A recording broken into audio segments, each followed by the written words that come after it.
I wanted to find the story about my dad. Okay. So I was watching the Remembrance Day ceremony today, and I was crying through the whole thing. Princess Anne came and rededicated the war memorial. It was very sad. Anyway, I wanted to show you something. So this is a book that was written by my dad's the captain. I think that's the captain, pilot. the pilot in command of the bomber. Yes, my dad was the bomb aimer, which almost makes me embarrassed. It makes me embarrassed and proud at the same time. Like, it sounds like a bad thing to be aiming bombs at people. But these were bad people.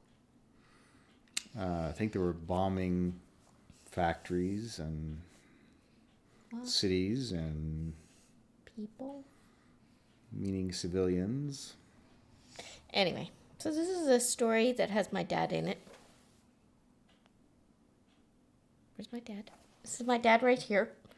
Anyway, I'll read you a short part from it tomorrow because I can't find it right now. My husband is very... And my father's brothers both flew in the Second World War, and one of them was the captain of one of the Lancaster bombers. And he survived. I don't know if the rest of his crew did. I don't remember hearing about that, but so we have that in common. And my father's...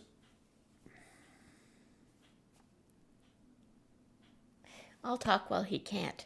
So this book is about the war brides that came to Canada from England. And my mom's not mentioned, but there are great stories in here. And I can remember my mom saying when she came to Canada, they gave her corn, cobs of corn to cook, and she thought we were crazy. Because in England, the only animals that eat corn are animals, not humans. Mm-hmm. So she thought that was pretty funny.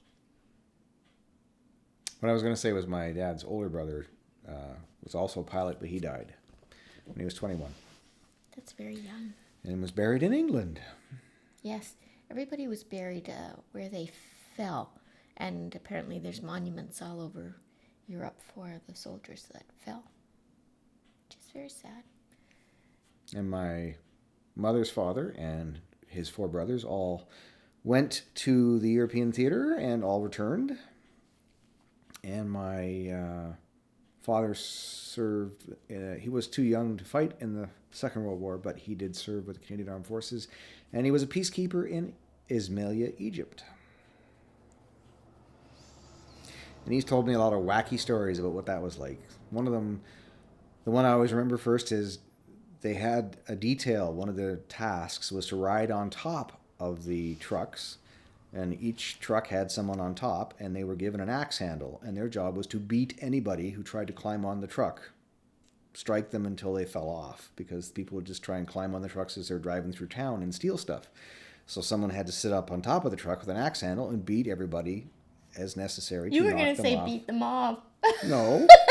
Beat them about the head and neck and whatever else to knock them off the truck. And that my dad said he really didn't like that job. I don't think I can't even see your dad doing that. Can we pause while I find my dad's story? Because this is... Okay, I'll have to tell you tomorrow night then.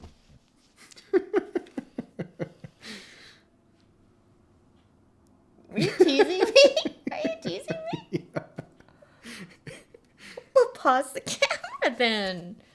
Just We find gotta it. pause it. Just find it. Tell you, these actors, when they come to set prepared, it's a rare event. Oh, I've got my prop. I just don't know where the thing is I want to read. Is in here somewhere. I know my lines. I just don't know them by heart. Oh, yes, my dad was a sergeant. But when he retired, he was a flight lieutenant. All right, let's see.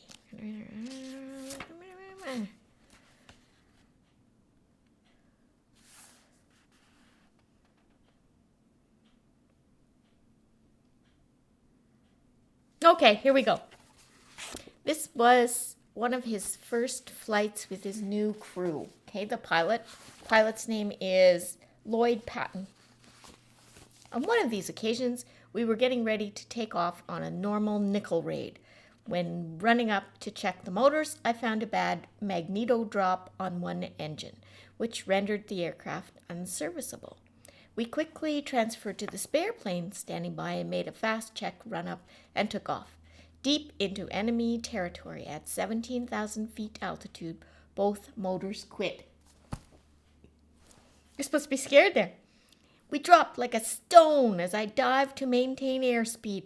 I suddenly remembered to ask Bob, our bomb aimer, to check and make sure that balance cock B was open. He opened it and the motors immediately restarted. Both motors had been running on one set of wing tanks.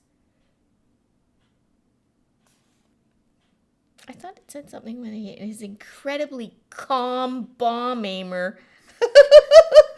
Yes, I added that. In my head, that's not here at all. I'm sure they're all very, very calm. Like, oh, yeah, engines have quit. No big deal. Keep stiff upper lip. Carry on. I can't believe that's not here. I completely embellished that. Embellished it. I've heard her tell this story at cocktail parties. Cocktail parties. It's not nearly as dry as that when she tells it at a cocktail party. All right, so that's all. We're going to wrap up. So anyway, our thoughts are with all the families who've lost soldiers, present and past families. And those who are serving. Guess you don't say Happy Remembrance Day. You say lest we forget. Lest we forget.